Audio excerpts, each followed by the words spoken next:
my journey with technology, digital transformation, data and cloud. To all the leaders listening today, embrace diversity. And to all the young women listening today, dream and dream big.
Come join us in this journey of creating powerful, strong women leaders within NetApp.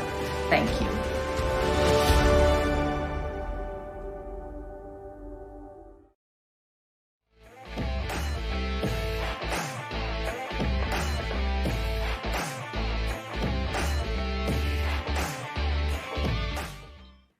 My sister, from a very young age, was told about her dark complexion.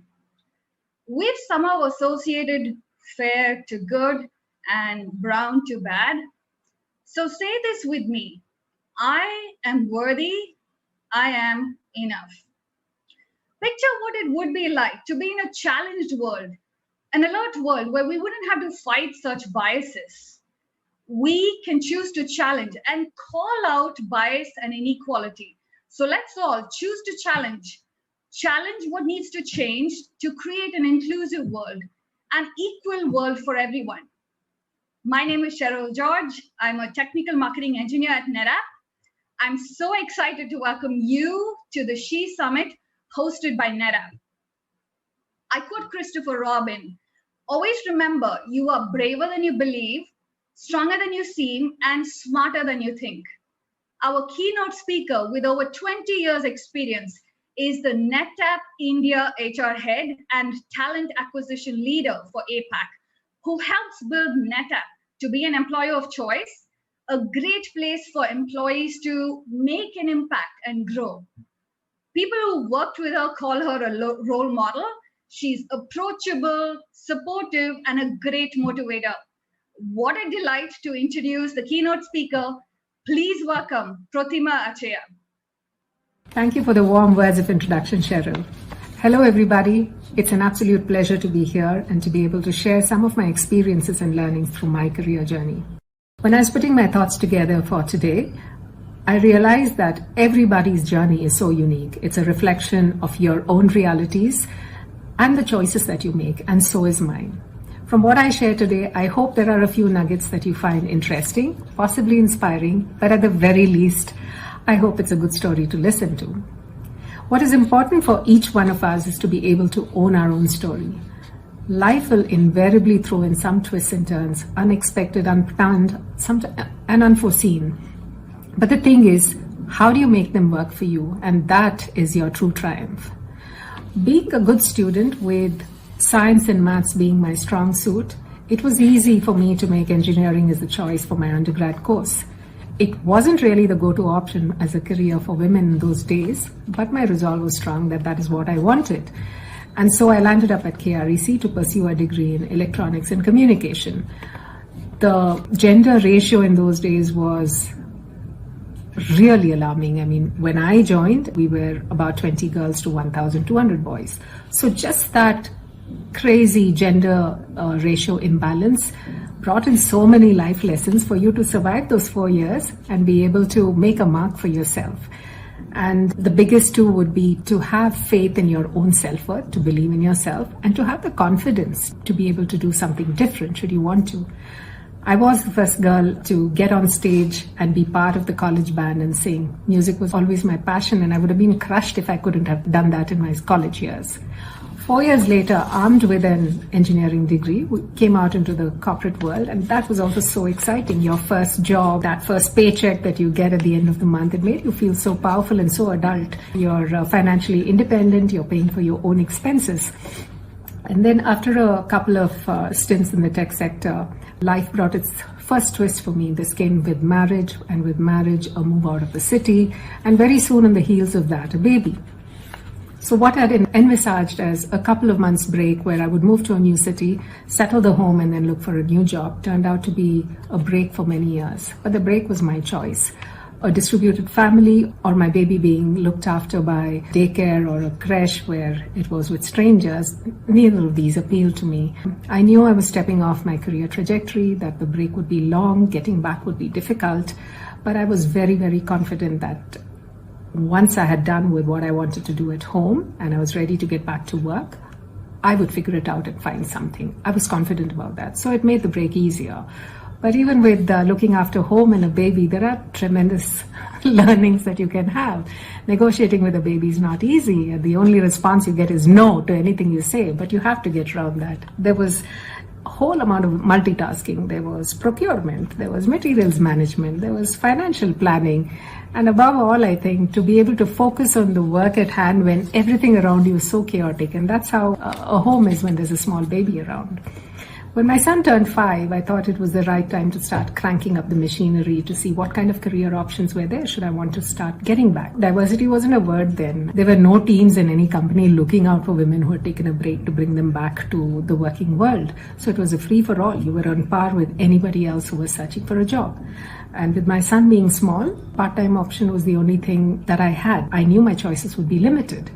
I landed a part-time job with a CAD project because I was looking for something in technology. But at that time, a close friend of mine brought this opportunity to me, being the festival coordinator for an international children's film festival. Interestingly, the chairperson at that point was Jaya Bachchan, and we struck up a very, very good rapport, and the relationship still continues. I enjoyed that stint so much that I took on assignments with 2 more companies in the media and entertainment sector, where I was working with the who's who of Bollywood. This was so far removed from engineering and technology, but I realized I loved it. It was creative, fast-paced, chaotic, completely different world. And so at that point, I thought, yes, I've landed up on a career option that I can now make my own and possibly be successful in it, but life had other plans for me, and the second twist came. My husband got transferred again. We moved to Delhi because I didn't want for me to stay away from him, and I wasn't sure of the infrastructure in Delhi, so I took my second career break. Thankfully, this was just for 2 years, and we moved to Bangalore in year 2000. Bangalore was, for the first time, I was in a city where I was going to have a strong infrastructure that I could lean on. My parents were in Bangalore. That was a huge opportunity for me to see whether I could get back into the tech sector, because now I knew I would have help to manage my son. But by then I'd had a 13-year break from technology. That proved to be a little too long a time to bridge. There weren't companies who were willing to take a chance on somebody who was so out of touch with the subject. The media work that I was doing in Mumbai, that kind of work also didn't exist in Bangalore. I came to another juncture where I possibly needed to reinvent myself. Through many conversations with friends and family who were in the working world, I landed up on an opportunity in a company, Sasken, which was a very, very well-reputed services company, go-to choice for many techies at that point. The job was in corporate communications. I got this through a cousin of mine. I could, in my mind, could see connections with the media work that I had done and the fact that Sasken was in the technology side, etc. But I've always wondered what the interviewing team found in my resume, and that made me land my job. On a lighter note, possibly it's the references that I'd quoted there. There was Jaya Bachchan, B.R. Chopra and Yash Chopra on my reference list. On a more serious note, I think they saw the potential and they decided to take a chance. The head of corporate communications, coincidentally, was also the head of HR. So after seeing my work over a year, he convinced me to move to HR. I think he could see the potential and the competencies in me or the aptitude in me that would make me successful there. I couldn't see it then, but I trusted him and said, okay, I'm up for the challenge, let me take it. He was a really tough taskmaster, and he put me through all the paces in HR, L&D, Comp and Ben. I used to be the HR business partner for the largest business unit there, and finally in talent acquisition. And I really soaked up all the learning that I could get. I did not say no to any opportunity. I just threw myself into it and learned as much as I could. It was challenging because here it is, I'm trying to make a mark in an area that I have no formal training. So I'm learning it a lot, and I have to deliver at the same time. I had a school-going son, I had aging parents, I had to run the home. So there was a lot of things on hand to juggle around, and that's when I learned how to take help. And I really leaned on my parents and my mother-in-law, who by then had moved in with us, to manage this work-life balance, and it made the struggle so much easier. The home front was running efficiently, and my son was coming back to a safe and secure environment, which was most important for me. So when I look back on my 9 years in Saskin, I think the amount I learned during this period, I don't think I could have done that even with a top-level B school degree if I had chosen that over the exposure I got in Saskin. I consider it totally transformative, that experience that I had there in those 9 years. When I joined, the general thought process was, oh, she's here just for a job, just as a hobby. Her husband is a top executive and she doesn't really need the job.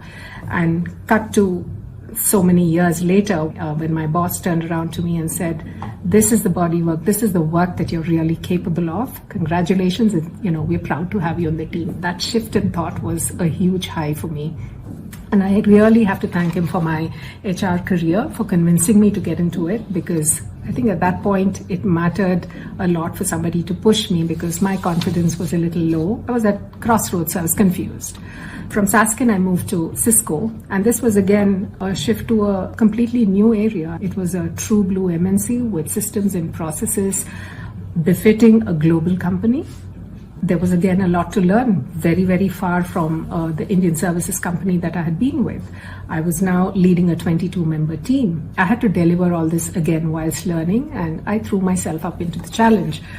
What I found was that some of the subtleties of management, like planning and delegation and helping your own team grow, came naturally to me, and that's a quality that I've honed over the years. Also brought me to work with two bosses during that stint. Both women, both who had carved fantastic careers for themselves. One who was a lawyer by profession, who moved to DINB and then came to head up talent acquisition for the APAC region in Cisco, and the other who had joined Cisco as a contract recruiter and who rose through ranks at a rapid pace to also head up talent acquisition at a later point in time. Both of them extremely successful even now, one the CHRO at Epicor and the other with Facebook leading the EMEA region. With these kind of bosses, there was so much that you could benefit from their experiences, learning from them, emulating them. There was a lot of exposure that I got, which was positive and which has helped me through my journey even since then. After 5 years at Cisco, I moved to NetApp, where I've been for the past 8 years. The learning in NetApp has been equally fascinating. I joined in talent acquisition for India within a year. I was leading the charge for APAC. Again, was a new exposure, managing teams and work of countries of different culture. They were remote teams, all of it a first for me. This thing about learning and delivering at the same time is such a fantastic feeling, because you are bringing your own experiences to the table at the same time you're growing through the experiences you're going through at that point.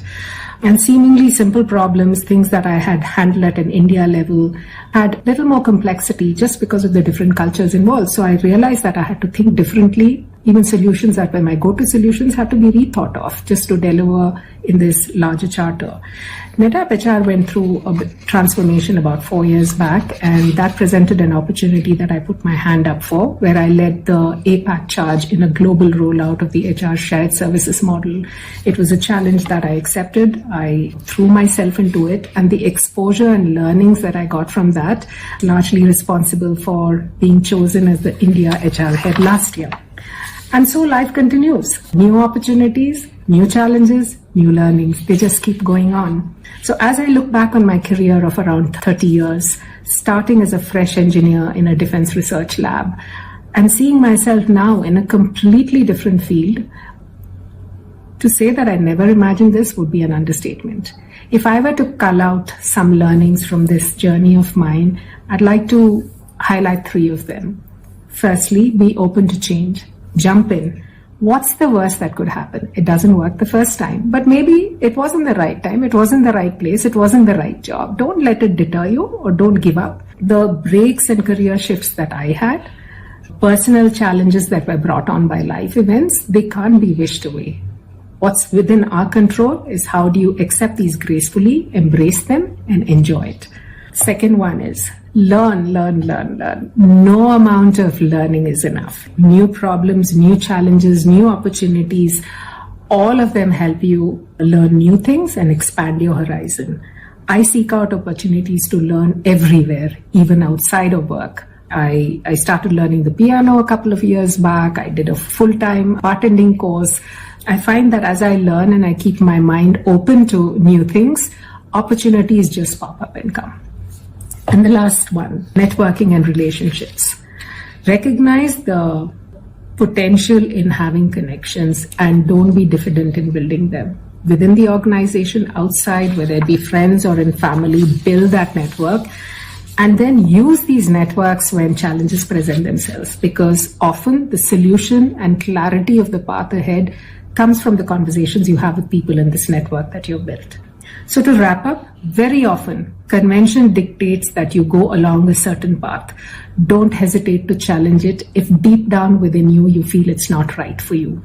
My decision to take a 10-year break, my decision to dabble in media, my decision then to venture into fields that I had no formal training. All of these were my own decisions, mine alone. And oftentimes it was despite getting sage advice from experienced people to do otherwise. So I would like to end this talk the way I started it. Own your own story, have the conviction of your choices, and enjoy the ride. Thank you so much.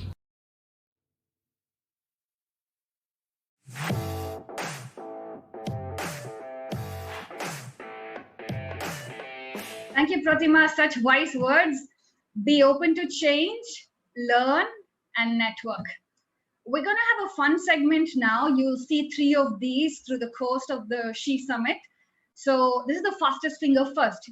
You will see a question prompt on your screen shortly. Please respond on chat with the right answer. And the first person to respond will win exciting giveaways. So ready? Here goes. What is data fabric? What is data fabric?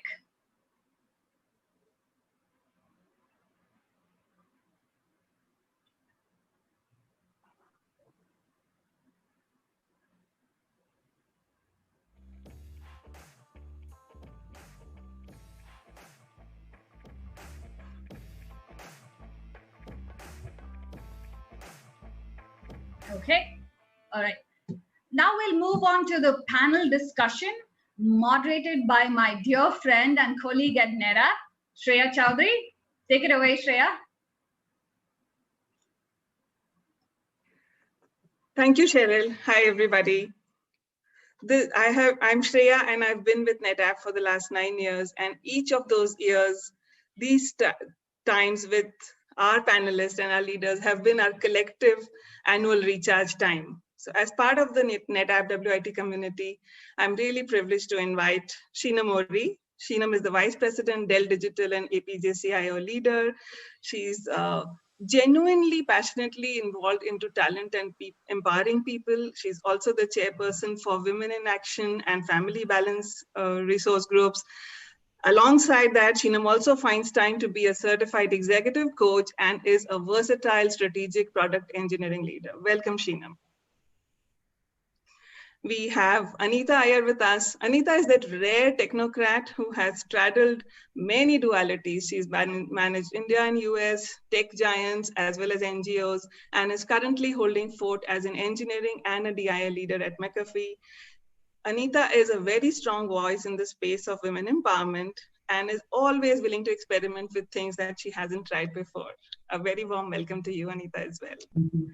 And finally, our very own Shilpa Heron. Shilpa brings precision, risk management, and articulate leadership to the table, both as a functional as well as a diversity leader. And Shilpa is putting a great deal of her own personal energy in leading WIT at NetApp from strength to strength. So a very warm welcome to all of our panelists. We would love to start by getting to know you a little better and how you have faced the biggest leveler of all, the pandemic. So my first question is coming to you, Sheenam. I have heard you say, Sheenam, before that you believe in constantly challenging yourself, right from the time when you started your career and moved out of that small town in Maharashtra, Ambernath, to today, where you are constantly pushing yourself to be the best version of yourself. We'd love to hear from you an example of how you challenge yourself during the pandemic. Okay. So the pandemic brought with it, a very different set of challenges in the initial stages for me. At India, we're spoiled, right? We've got help at home, and that's something that, the Western people don't really understand. But my help at home had decided to take off during that time. So for about 3.5 months, there was nobody at home to help. So the pandemic, first of all, brought challenges on how to get dinner and lunch on the table, right? So calendarizing lunch and dinner preparation became a task, right? If you had to have a cup of tea, you had to put it on the calendar to say, I need my tea here. So that was the first thing that I remember of the pandemic. But I think as time progressed and we got used to the fact that, this is going to be a way of life and it's going to be here for some time to come. And we still think that it's some time to come that we're going to be all working from home. Different things started to set in. I started to do a lot of gardening. I'm very fond of colors. Very fond of flowers, so started to experiment with different colors of flowers. At one point of time, my garden used to look like this, and I'm going to show a virtual background soon. But really enjoyed putting up plants in my terrace. This is how my garden at one point of time was looking, and this was all done by me at home through either seeds or I got somebody to dunzo a sapling to me and stuff like that. So that was one thing that I picked up and did I think really well during the course of the pandemic. Then came the fact that there were so many flowers, so many hibiscus, so many roses in the garden that were getting dry, and I said, what should we do with them? So I discovered scrub making, right? So everybody now in the family uses natural scrubs made by me because they just get imposed on them, right? So I can do a rose scrub with sugar, a hibiscus with sugar and honey, a hibiscus with salt, lots of those kind of things. On the professional front, I decided that, since you have a little bit of extra time, there could be certain things that you do. So I personally went through, courses in Python and API programming just to understand, what this new world of technology looks like. So that's something that I really enjoyed. Now if somebody comes back and says, this is what I did, I said, no, I know how you did it, right? So there is that personal feeling of satisfaction. So that's really what the last year has been all about. Personally, a lot of gardening, professionally, some amount of programming to add to skills. Wow, that's so beautiful. You actually took a challenge that was a crisis and turned it into such a beautiful, literally beautiful garden and obviously professional upskilling. And it goes to show that it doesn't matter how high you are in an organization, there is something to learn and learning never stops. So always. Yeah. So beautifully said, Sheenam. Anita, my next question is going to come to you. You have co-founded an NGO, are a serving director at it, and while you are successfully managing already this complex dual role at McAfee, so that's itself sounds like a challenge. And we also know that lateral thinking comes to you very naturally. We remember that story where you joined a magic class because you thought it will help you overcome your fear of public speaking. So we are really interested to know what boundaries did you challenge during the pandemic? Yeah, indeed. I mean, it would be, very trivial to say that, oh, the year went by so fast. I mean, we know the challenges that it brought, and the duality became multiplied 4 times with the different roles that we were playing, right? All the way from cleaning the house to vessels to cooking to, running errands to whatnot. But for me, maintaining a healthy work-life balance has been a challenge during the best of times, and working from home during the pandemic, the issue became that much more exaggerated, right? So I remember in the initial days of all of us working from home, I never seemed to find time to extricate myself from work. It was like calls in the morning, calls during the day, evening, late evenings. It didn't seem to matter. There was always something to do. And I was getting caught up with that, and whatever time I could find, I would be in the kitchen making some things for my daughters, because I have 2 teenage daughters, and they never seem to run out of their hunger. I mean, it's like every 2 hours, regardless of what I was doing, it would be like, what do I have to eat?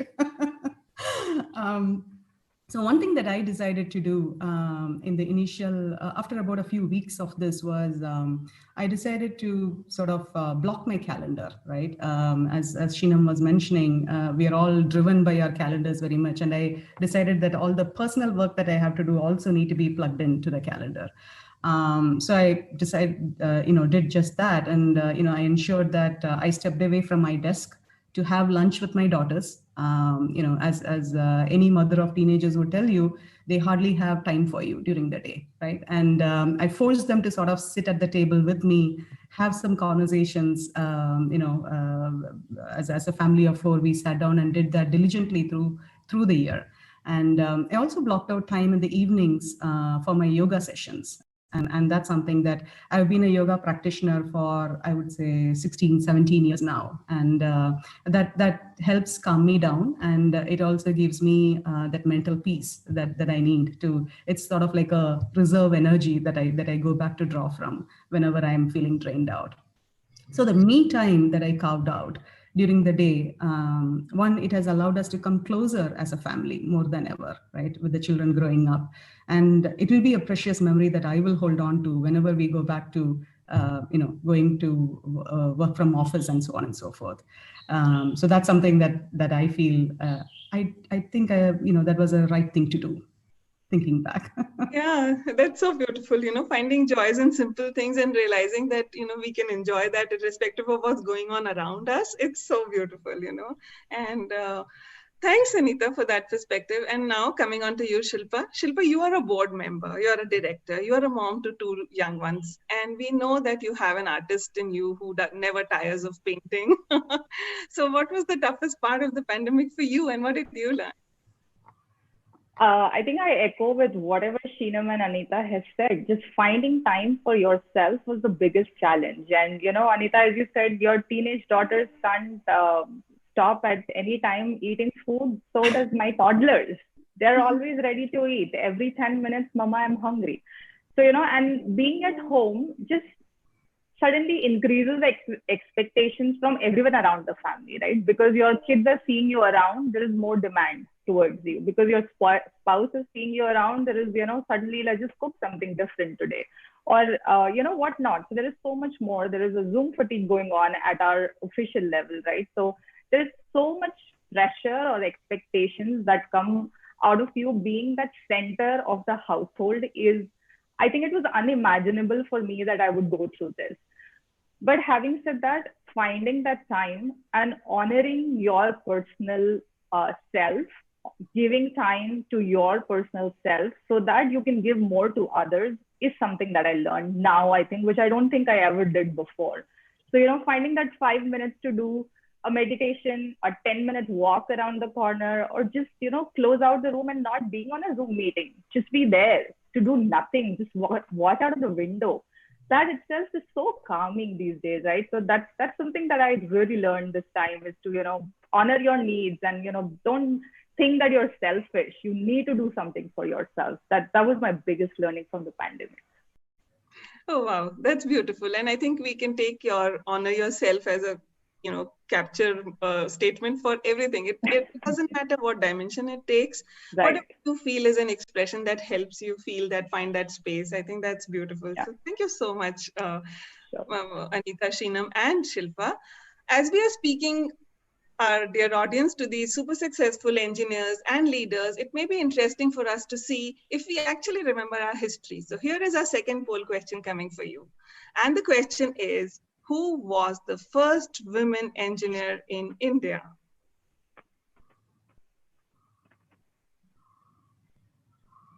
It should come up on your screens and it'll stay there for about 10 seconds. But you don't have to wait for the screen to come up. If you can recall the name, that's great. Who was the first woman engineer in India?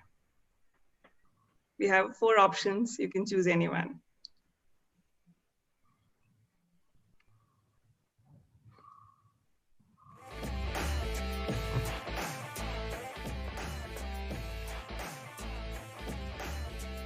I think we need to change the question. The question on the screen.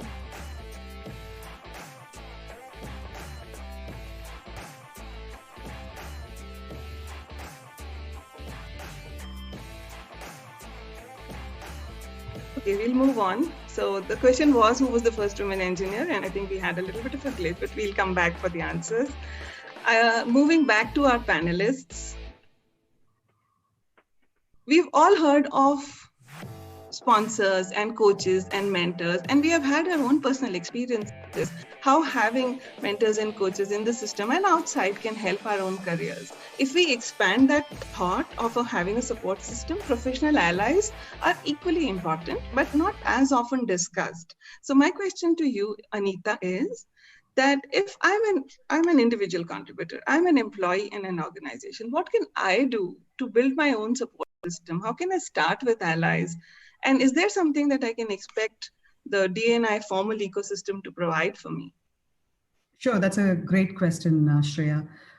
So as part of the diversity and inclusion programs that we run at McAfee, an initiative that is very popular among all employees is the mentorship program, as you mentioned as well, right? So this is a yearly program where we ask participants to spell out what they are looking for from the engagement. And we also ask the mentors what skills they can help with their fellow employees with. The D&I team spends a lot of time in doing the pairing, ensuring that the employees are sufficiently separated from each other functionally, and at the same time have things that they can help each other with.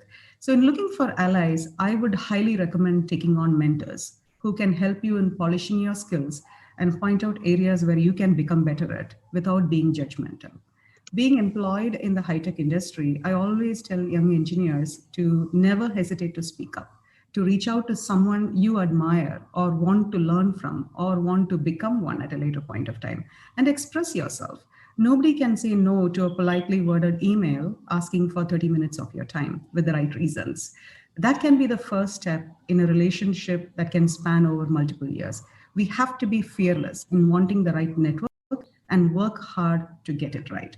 And some of the relationships that I value greatly, even today, after 2 decades in the industry, are people that I started speaking to, in my early days, while I was an engineer with 2-3 years of experience.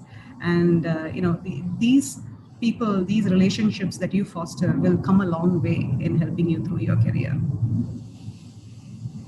Yeah, it's actually, I think that's a great way to put, be fearless and speak up and find relationships, build them, nurture them. So sometimes the notion is that I have one mentor and then I need to kind of find another one, but it's not so. You can have a relationship that lasts and help you and sees you grow. Thanks, Anita. Sheena, my question to you is that we know it can get a little lonely at top. So as a business leader, does the concept of allyship or mentorship look different when you are at an executive? I don't think the concept of mentorship changes very much, right? I have been somebody who believes very, very heavily on, having different kinds of mentors. So I define problem statements and I go and see who's the right person who can mentor me. But as you move up the corporate ladder, you have to also figure out that your mentors should also be your sponsors. And there's a very big difference, not very big, but there are these slight differences between who's a mentor and who's a coach and who's a sponsor. So mentor is a person who would help you, guide you, from experience. A coach is a person who will try and get the best out of your potential. But a sponsor is really a person who talk about you when you're not around and talk about you in a positive manner, right? So as you move up, it's very important for you to have built relationships where there is sponsorship, right? Where people will talk about you at a table where they are more powerful than you are and have a seat and they can talk about you and therefore get you opportunities that you possibly could never get on your own, right? So it's important that you kind of start investing in relationships that take you to a level where there are multiple sponsors available for you. And when you do that, you have to be very conscious about the fact that these have to be in different organizations. Now, I'm in Dell Digital, which is an IT arm. Now, if I have all my sponsors sitting in Dell Digital, it doesn't make sense. There have to be somebody in business, there has to be somebody in another unit. So if there is an opportunity coming across Dell, okay, the ability for me to be able to figure that out should exist, right? And how do you therefore move horizontally, figure out vertical opportunities and stuff like that. So really do that. The second thing that I would do, and this is something that one of the SVPs at SAP had mentioned, was collect chips. So his funda was very simple. He says, I help everybody who asks for help selflessly.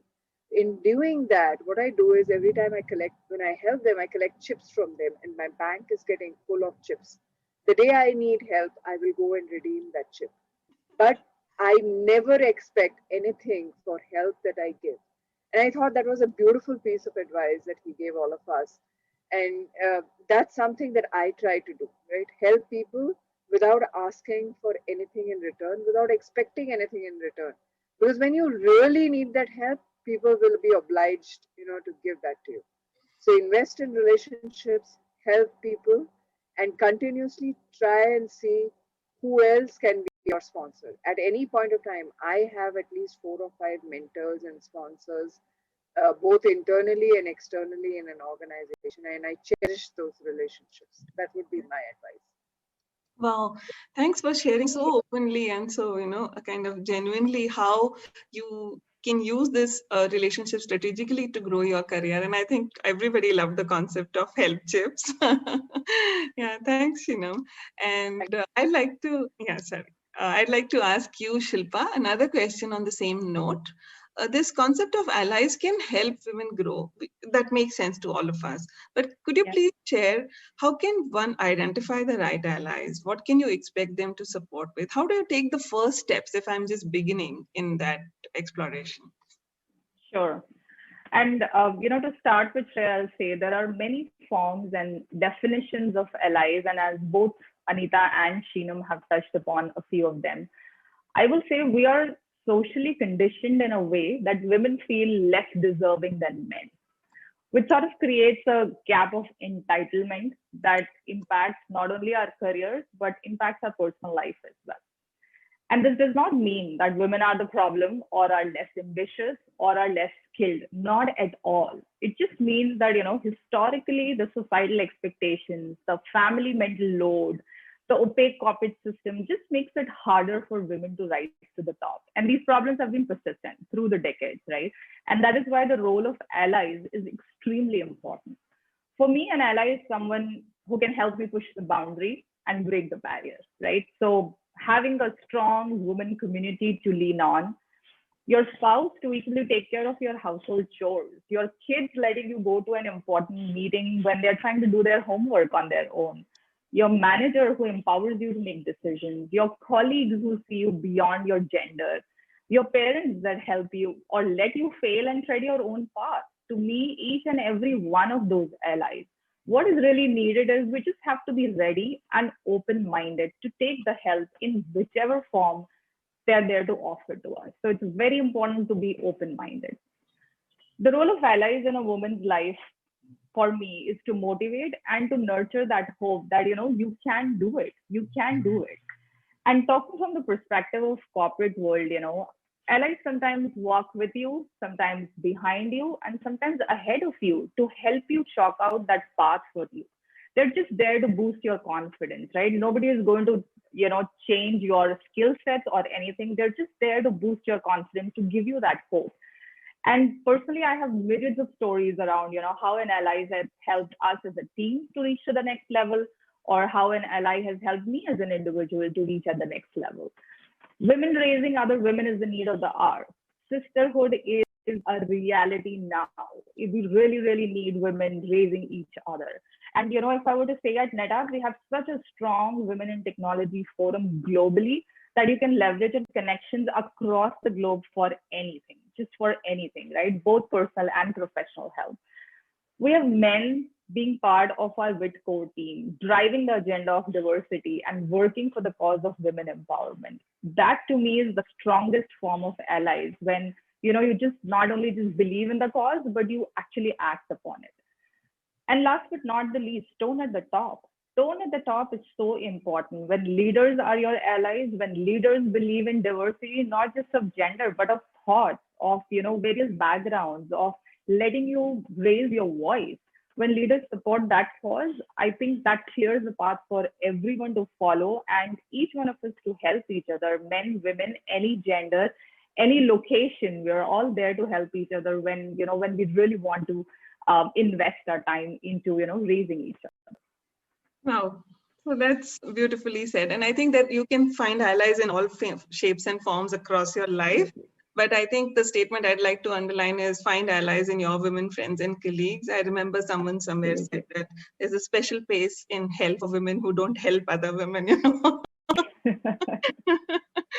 So we'd actually like to pop up our quiz question. And this time we're going to talk about the beginning of the Women's Day. We today celebrate Women's Day. And let's just look back and see how did it begin. And again, as the question comes up,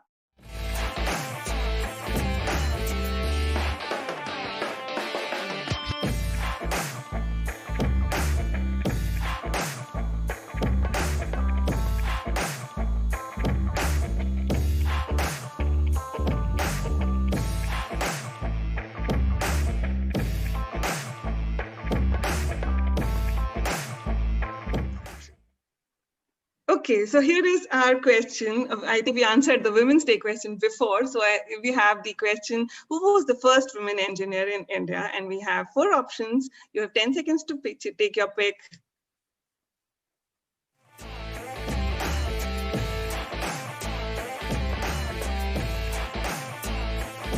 Can we answer as well, Shreya? Yeah, you can take a guess. You can take a guess.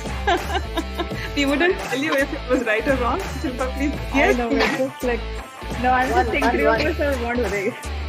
Correct. Answer is 1. Okay. Answer is 1? Okay, guys, so you have a clue.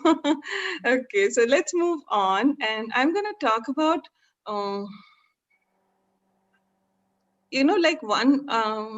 one thing that we notice is organizations invest in diversity for multiple reasons. Sometimes it starts only from compliance, or it could be just because of the right trend.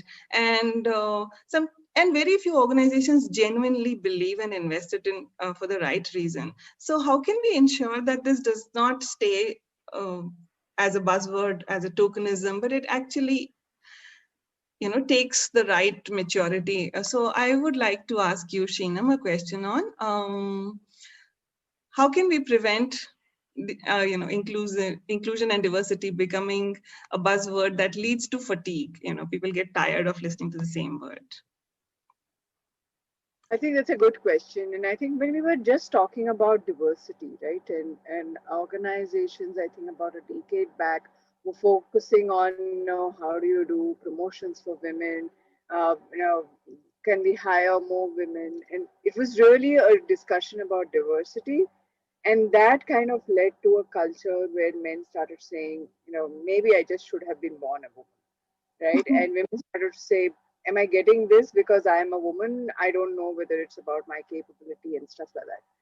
I think organizations today have moved on from that concept, and we've kind of started to talk about inclusion. And when you talk about inclusion, you're talking about empowerment, you're talking about sensitization, you're talking about a very different culture, right?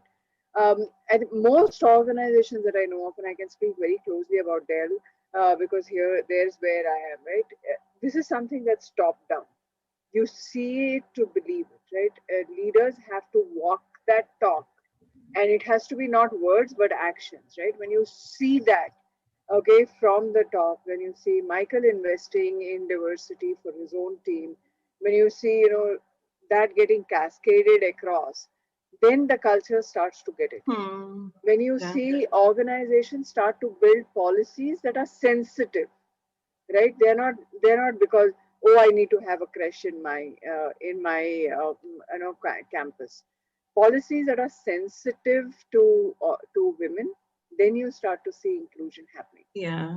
Small things that we did. For example, you end a meeting 5 minutes earlier. Okay, and we saw that's how we started something, right? This year we said, let's give everybody 5 minutes back with the family every half an hour. So we'll end a meeting 5 minutes earlier. It never happens. So we changed the paradigm. We said instead of starting on the hour, we'll start 5 minutes late. So instead of starting at 11, you start at 11:05 and end at 11:30. So the calendar markings are like that. All our meetings are now either 25 minutes or 50 minutes. So you get every hour, you get 10 minutes to do something which is, just to go and check out on your child, just to go and see whether, your old parent is all right or not, just to walk around maybe, just to, unwind from one meeting and get into another meeting.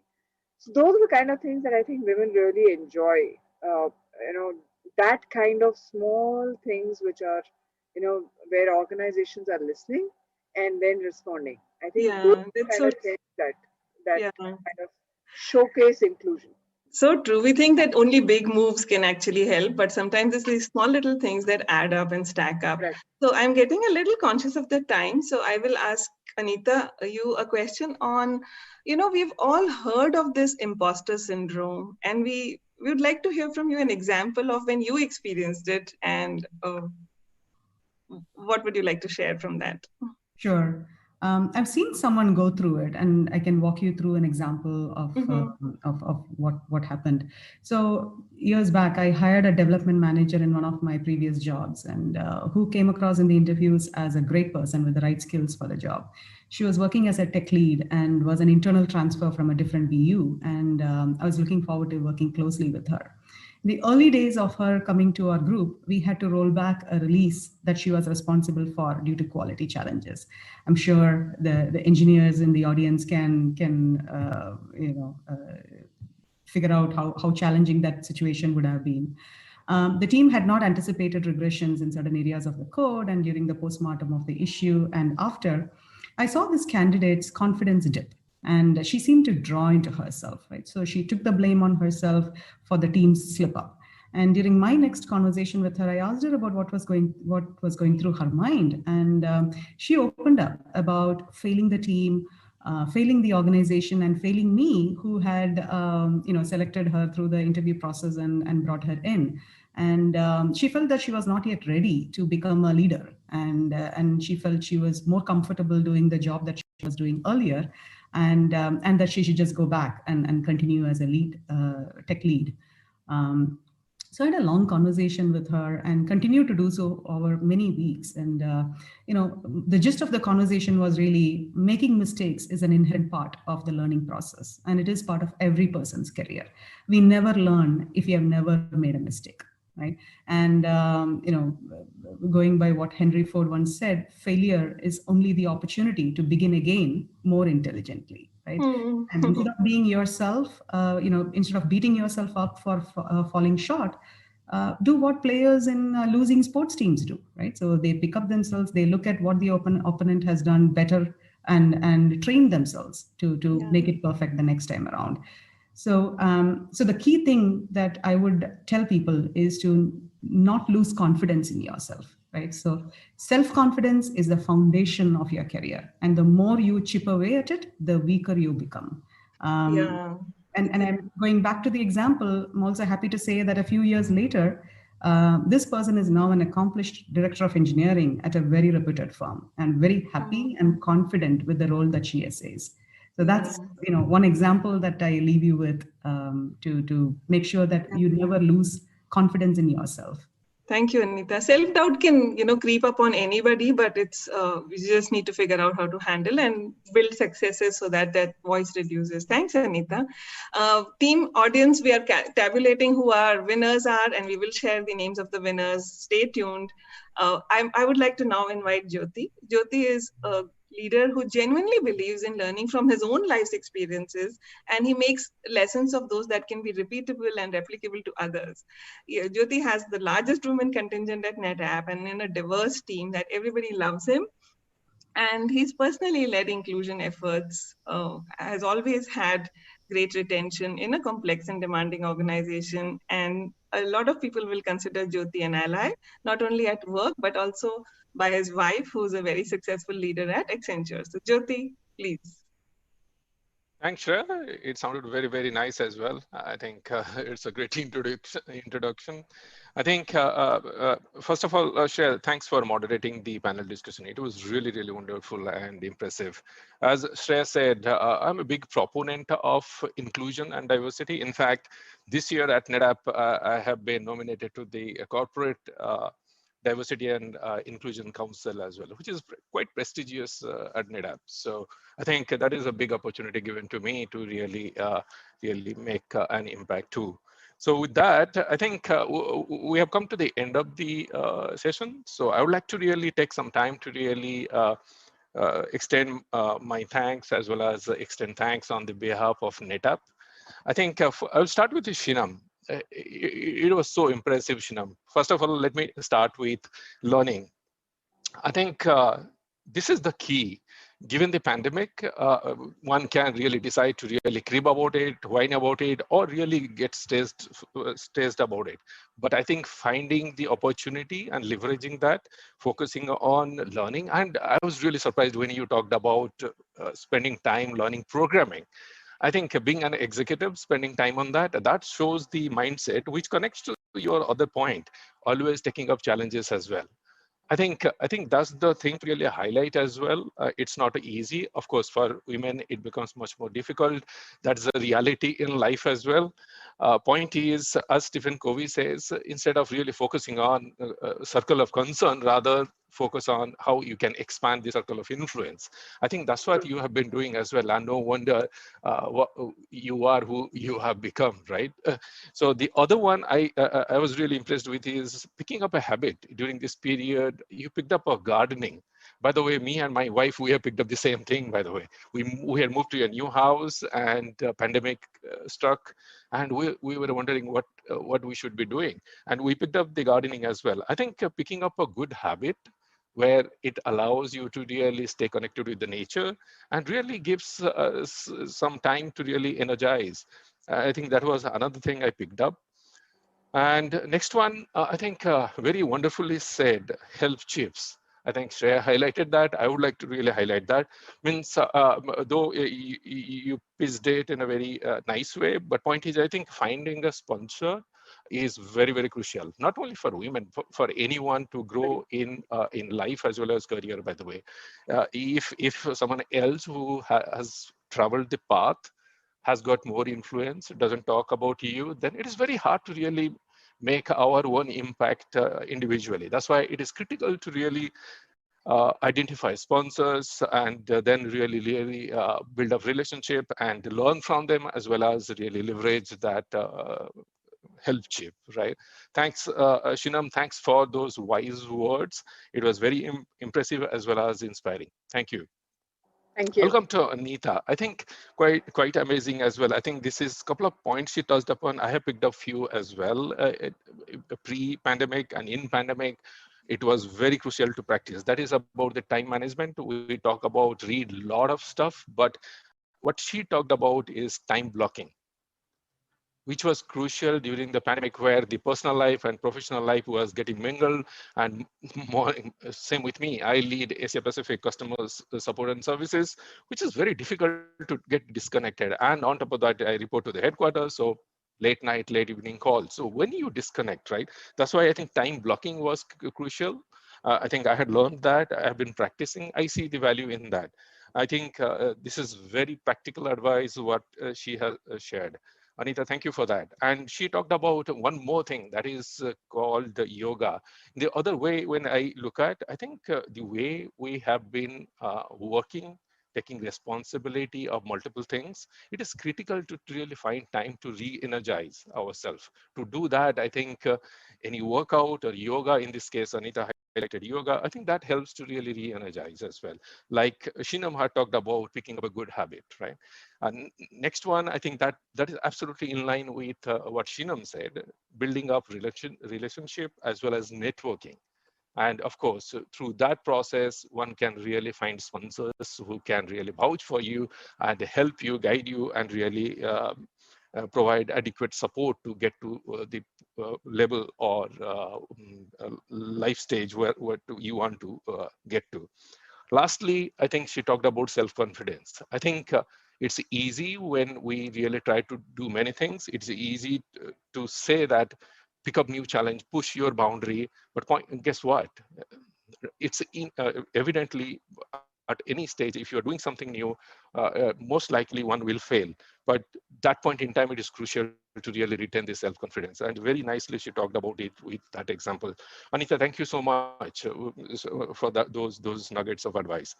Lastly, Shilpa, I think we know you at NetApp, and she has been a great friend and colleague for me at NetApp. I see you in action. You are not only doing fabulously well in your business function, your core responsibility. In addition to that, you have picked up this nice cause to lead the women in technology at NetApp.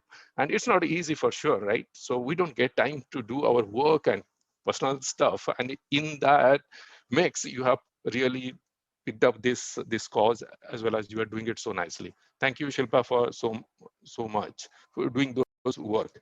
And you talked about the same thing, pushing your boundary and then building up really support system. And you talked about the relationship as well. I think if I look at all these aspects, I think more or less they are connecting each other. It's quite evident. If one can really pick up this wisdom, put this into practice, I think one will be much more successful and really reduce stress as well. With that, I will really extend my thanks, as well as extend the thanks on the behalf of NetApp to Shinam, Anita, Shilpa, Shreya, and all the support system who made this event possible. And of course, thanks to all the participants taking out time, participating, and I'm sure you must have noted the inspiring points or the motivational points or wisdoms the way I have picked. And of course, I'm going to put few things into practice as well. With that, I think I will sign off. Thank you.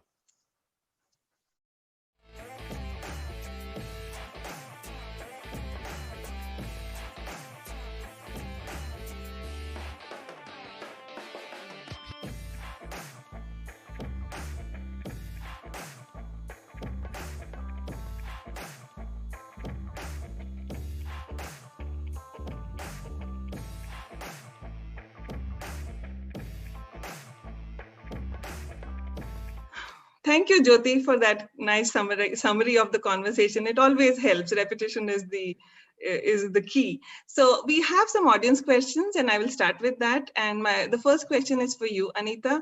What advice would you have for somebody who's coming back from a career break? So that's a great question, and it is a very practical to think about taking a break, and especially with the current government rules of availing 6 months of maternity, and often that gets extended to 8 months and 9 months and things like that. It's a common phenomenon that we see. But maternity or otherwise, there are quite a lot of women who do take extended breaks, and many organizations have formal programs. And at McAfee, we have a formal return to work program where we look for diverse candidates with relevant skills who have a career gap of 1 year or more. And it's a global program. And in India, we have been focusing on this for the past 3 years. So we typically offer a training program, and the candidates get placed as interns in different groups based on skill sets. And the duration typically is 3 to 6 months of continuous assessment, and based on the business need and their performance, they are then converted into full-term employees. And on the other hand, if the candidate performs well during the interview and are deemed fit to be hired as full-term employees right away, we go ahead and do that. So one of the things that I keep telling people who reach out to me is, even though you may have taken a break for various reasons, continue to keep yourself appraised of what's happening in the industry. Look at your long-term goals. If you ever plan on coming back, don't ever go cold, right? I mean, always find that time, the me time, as Shilpa also pointed out earlier, focusing on yourself, very key, right? Honor yourself, make sure that you keep your skill sets polished. Even if you're not able to practice it on a daily basis, ensure that you don't rust your skills. And that would be something that I tell candidates, and also take advantage of the programs like Return to Work that many organizations offer today. Okay, thank you so much. And my closing question to you would be, Shilpa, you have started your career and you have come to this place from a very small town, and you actually are a board member today. So what is it that you would like to share from that journey? Anything that you feel will be a takeaway message for our audience? Sure. I think the most important thing that we all women need to learn and practice makes us all perfect, is don't self-reject. Don't reject an opportunity just because you are probably not 100% ready for it, right? If an opportunity comes in, find those mentors, find those sponsors, find the allies who can help you push your boundary. And, just don't self-reject. I really, really want to say that, don't self-reject. Believe in yourself. Take help if you can. Reach out to your women network. If that works for you, or mentors or coaches, whatever it is, it's very important to, find your identity. And, I'm very thankful to my parents that, when everybody in my school and class and college was settling in life and getting married, I was going to US to do my MBA. Super thankful to them to do that. But I just want to create that awareness that women have their own identities beyond being a daughter, a wife, or a mother. No role is less or more important, but losing self-identity is detrimental. So please, please, please invest in yourself and believe in yourself. Oh, that's beautiful. Sheenam, we have a question coming in for you. So this is, we know networking is important, but sometimes women find it a little delicate to connect with men and who are not in their immediate circle. So any advice that can create these apprehensions? I think, the way I would do it this, right? If I have to go and meet anybody new, I would do some research about that person, whether it's a man or a woman. I would do a research about that person. I would understand what that person does in the organization, what's the impact that he or she creates, right? And the second I would do is, if I go and meet him or her, how can I create some value for that person, right? So is there some connect? There may not be that connect. Then you figure out what is important to the person, and figure out, if there is something that you do that is important to that person. And when you approach the person, you say, hey, I want to meet you just to introduce myself. I need 15 minutes of your time. And I think, this is why I would want to meet you. Now, what does that do? Okay. You're still wanting to meet that person, but you have created a reason in the other person's mind.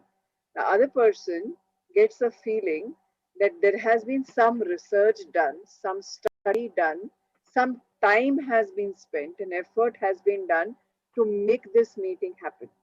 That gets appreciated, that gets valued, and the percentage or the probability of you finding time in the other person's calendar is high, therefore, right?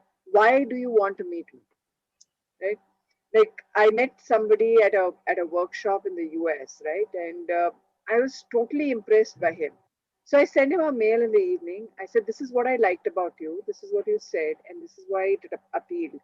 I was wondering if you would be my mentor. He doesn't understand me. He doesn't know me. I mean, it was a group of 35 people. I don't even know if he remembered me, but he did. Mm-hmm. He wrote back and he said, yes, I will be a mentor. Come and meet me tomorrow at such and such time. It was an absolute freak out meeting, right? He just entered in a workshop in the last half an hour. But if you can appeal to something in that person's mind, then the probability increases. Okay, so that's what my advice would be. That's what I do. That's so true. And it goes beyond gender. It goes like, how do you find somebody whom you respect and connect with them? Wow. Thank you, Sheenam. So I think we have I'll just check if we have any last minute questions popping in. And looks like we are good. So I'm going to announce our winners, and our winners are, okay, stay tuned everybody. Our 3 winners are Sumi Vivek, and you will get a mail and communication from the NetApp team, but we would like you to hear your name. So Sumi Vivek, congratulations. Hasina Zamindar, a big congratulations to you as well, and Swati Srivastav. So these are our 3 winners. A very big congratulations to you. And just for fun, Lalita was the first answer, right answer. She was the first woman engineer. She graduated from Chennai Engineering College, Guindy. And it was a batch of 3, but because she was the first one to enroll, historical records credit her with being the first woman engineer. And it's fun to know how it started and on whose shoulders we are standing. It's really nice to know that. So we don't give you a prize, Sheenam, but we acknowledge that you knew the answer. Thank you. Thank you. Okay. So any closing comments, any wrap-up comments, messages for our audience? Thank you so much.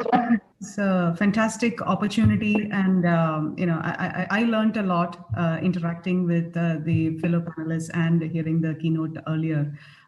So I hope everyone takes some pearls of wisdom, if you will, and apply some of this to your career, to your life, and I think it will be brilliant if you are able to do that. I would just want to add to what Anita said for the imposter syndrome question. Every time you think about a new assignment or a tough assignment, or you're just going through some phases of life, reverse the question that you're asking yourself. There are lots of times we ask ourselves, can I? And if you just say, I can, it will happen. Beautiful. Yeah, I would just like to extend thank you to Anita and Sheenam from NetApp's behalf. Thank you for being with us today. And, as Anita was saying, we all learned from each other. It was such an inspiring, discussion that we all had, and I'm sure our audience did as well. So thank you once again for being with us today. Thank you so much, everybody. Enjoyed. I'm sure everybody thoroughly enjoyed this conversation. So thank you so much. Thank you. Thank you. Bye.